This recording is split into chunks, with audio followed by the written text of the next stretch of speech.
Hello friends, कैसे हो आप सभी। आई होप आप सभी मस्त होंगे, अपनी अपनी पढ़ाई में व्यस्त होंगे। मैं सरस वंश कंपटीशन क्लासेस में आप सभी का स्वागत करती हूँ। फ्रेंड्स, हम लोग टीजीटी में गुफाओं से संबंधित जितने भी इम्पॉर्टेंट टॉपिक थे वह सभी कवर कर चुके हैं और सभी अच्छे तरीके से पूरा डिटेल में पढ़ चुके हैं और उनसे संबंधित जितने ऑब्जेक्टिव क्वेश्चंस बनते थे वह भी हम लोगों ने देख लिए हैं। आज हम लोग जो हमारा नेक्स्ट टॉपिक है साहित्य में चित्रकला, उसके बारे में पढ़ेंगे कि किस प्रकार से जो हमारे साहित्यिक वेद हैं उनमें चित्रकला का प्रयोग हुआ है। ठीक है, तो हम लोग उसके बारे में पढ़ेंगे। ठीक है, तो सबसे पहले हम लोग शुरू करते हैं। जो हमारा पहला पॉइंट है वह कौन सा है, तो इसमें यह बताया गया है कि कला का साहित्य में सर्वप्रथम उल्लेख ऋग्वेद में मिलता है। यानी हम लोगों को कैसे पता चला कि कला भी कुछ है, तो हम लोगों को इसके बारे में जैसे जो रेखाएं मिलती थी वो हम लोग नहीं जानते थे कि वह क्या चीज़ें हैं। तो ऋग्वेद जो है हमारा, जो हमारे 4 वेद हैं उसमें हमारा एक वेद आता है ऋग्वेद। ऋग्वेद में क्या बताया गया है, कला का जो है प्रयोग बताया गया है कि जो कला का साहित्य में सर्वप्रथम प्रयोग कहाँ पे हुआ है, तो वह ऋग्वेद में बताया गया है। फिर हम लोग अगर बात करें कि किस प्रकार से हम लोगों को इसके बारे में पता चला, तो जो ऋग्वेद है उसमें हवन कुंड पर सर्वप्रथम चित्रकारी का उल्लेख मिला है। यानी जो हवन कुंड था उसके ऊपर चित्रकारी के उल्लेख मिले किसमें, ऋग्वेद में, जिसके आधार पर यह कहा जा सकता है कि जो कला है इसका सर्वप्रथम उल्लेख कहाँ मिला है, ऋग्वेद में मिला है। फिर ऋग्वेद में ही हम लोगों को क्या हुआ कि ऋग्वेद में चमड़े पर अग्निदेव के चित्र का प्रमाण मिला। यानी जो चमड़ा है, चमड़े के ऊपर अग्निदेव का चित्र मिला। उसके आधार पर भी हम लोग कह सकते हैं कि जो सर्वप्रथम है कला का उल्लेख कहाँ पे मिला, ऋग्वेद में मिला। ठीक है, और पौराणिक आख्यानों में ब्रह्मा जी को प्रथम चित्रकार बताया गया है। यानी जो ब्रह्मा जी हैं उनको, जो हमारे पुराण हैं, हमारे जो वेद पुराण हैं, इनमें क्या बताया गया है कि जो ब्रह्मा जी हैं वह हमारे प्रथम चित्रकार हैं। ठीक है, यजुर्वेद, सामवेद और अथर्ववेद में रात्रि की देवी जो है उषा, जिनको कहा जाता है रात्रि की देवी, किसे कहा जाता है, उषा, इनका चित्रण का प्रमाण मिला है। यानी यजुर्वेद, सामवेद और अथर्ववेद में रात्रि की देवी उषा के चित्रण का प्रमाण है। ठीक है, इनका चित्रण उसमें किया गया है। अगला हमारा पॉइंट है कि वेद संस्कृत में विद धातु से बना है, जिसका अर्थ क्या होता है, ज्ञान। अगर पूछा जाए कि जो वेद है वह किस धातु से बना है, तो वेद जो शब्द है वह संस्कृत के विद धातु से बना है। किस धातु से बना है, संस्कृत के विद धातु से बना है। और जो इसका अर्थ है, वेद का अर्थ क्या है, तो वेद का अर्थ होता है ज्ञान।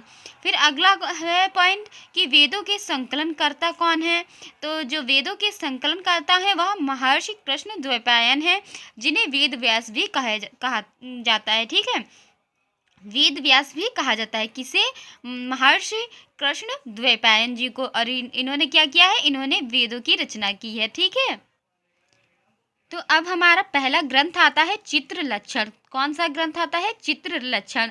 इसमें किस प्रकार से क्वेश्चंस पेपर में पूछे जाते हैं वह मैं आप लोगों को बताती हूँ। और ये टॉपिक जब समाप्त हो जाएगा तो जैसे भी इसमें क्वेश्चन बनते हैं उसका मैं आप लोगों को एक 1 लाइनर क्लास अटेंड कर लूँगी और आप लोग नोट कर लीजिएगा। ठीक है, तो सबसे पहले हमारा ग्रंथ आता है चित्र लक्षण। चित्र लक्षण में क्या बताया गया है कि जो चित्र लक्षण है इसके रचनाकार कौन है, तो इसके रचनाकार भयजीत हैं। भयजीत को नग्नजीत के नाम से भी जाना जाता है। ठीक है, और जो यह भयजीत है यह एक ब्राह्मण पुत्र थे और अकाल के कारण इनकी मृत्यु हुई थी। ठीक है, किसके कारण, अकाल के कारण इनकी मृत्यु हुई थी। और क्षेत्र कौन सा है, तो क्षेत्र है गांधार। समय की अगर हम लोग बात करें तो 600 BC से 500 BC। ठीक है, 5 से छठी 5वीं सदी में इसका निर्माण हुआ था। और जो भयजीत है इनके कला गुरु का अगर नाम पूछा जाए तो भयजीत के कला गुरु का नाम विश्वकर्मा है।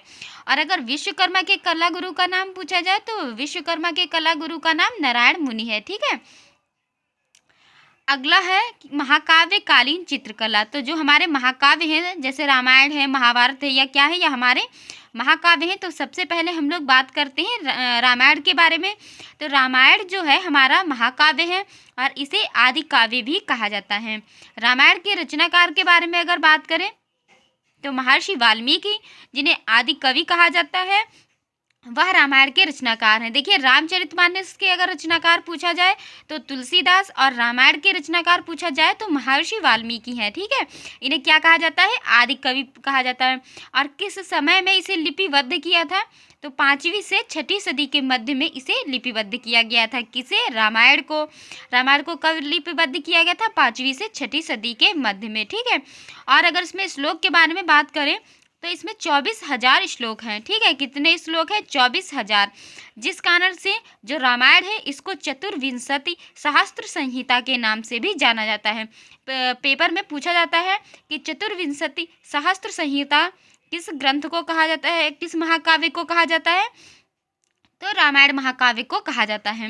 और रामायण में अगर कांड के बारे में बात करें कि कांड कितने हैं, यानी अध्याय कितने हैं या खंड कितने हैं, तो रामायण में 7 कांड, अध्याय या खंड है। ठीक है, तो कौन कौन से वो 7 कांड हैं उनके बारे में देख लीजिए, जान लेते हैं।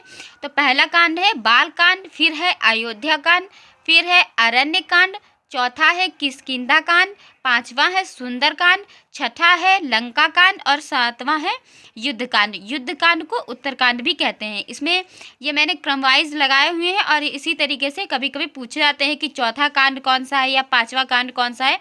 इस प्रकार से क्वेश्चन पेपर में पूछे भी जाते हैं। ठीक है, फिर अगर हम लोग बात करें कि रामायण में कला को शिल्प के नाम से जाना जाता है, यानी अगर पूछा जाए कि किस महाकाव्य में कला को शिल्प के नाम से जाना जाता है, तो रामायण में कला को शिल्प के नाम से जाना जाता है।